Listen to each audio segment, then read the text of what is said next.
नमस्कार, मी सोनाली करमरकर कॉकलिया पुणे संस्थेच्या स्वरनाथ पुनर्वसन केंद्रात विशेष शिक्षिका म्हणून गेले 6 वर्ष कार्यरत आहे। स्वरनाथमध्ये आम्ही 3 ते 6 वयोगटातील जन्मजात कर्णबधिर बालकांना व श्रवण यंत्र किंवा कॉकलिया इम्प्लांट वापरून बोलायला व ऐकायला शिकवतो।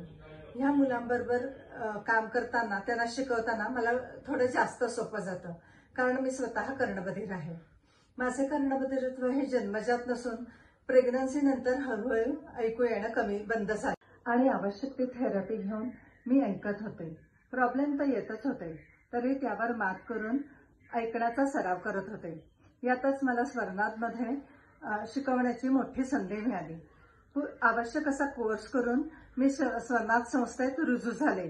नॉर्मल हिअरिंग ते इम्प्लांट हिअरिंग हा माझा प्रवास तसा सोपा नव्हता। एका कानाला हिअरिंग एड आणि एका कानाचं कॉकलिया इम्प्लांटचं मशीन वापरून मी बऱ्यापैकी सर्वसामान्यांसारखे ऐकत होते।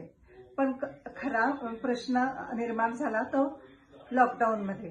लॉकडाऊनच्या सुरुवातीला माझ्या डाव्या कानाचं हिअरिंग पूर्णपणे बंद झालं। आता मी पूर्णपणे उजव्या कानाच्या इम्प्लांट मशीनचं हिअरिंग ऐकत होते। या हिअरिंगमध्ये मला आवाज तर येत होते, पण त्याचा अर्थच समजत नव्हता।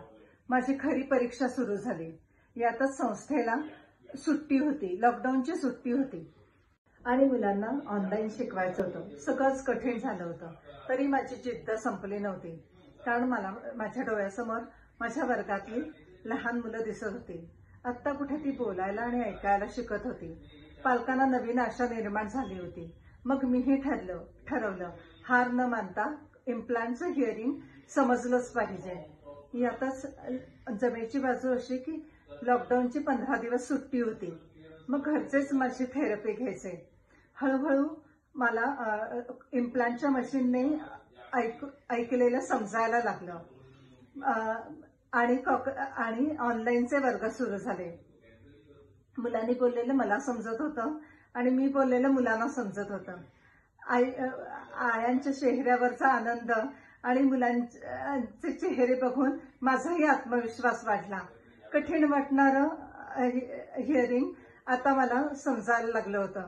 आता तर मी तुम्हाला जसं ऐकू येतं तसंच मलाही इम्प्लांटच्या मशीनने ऐकू येतं। लिमिटेशन तर आहेतच, तरी त्यावर खुबीने मार्ग काढून आनंदी राहताच येतं।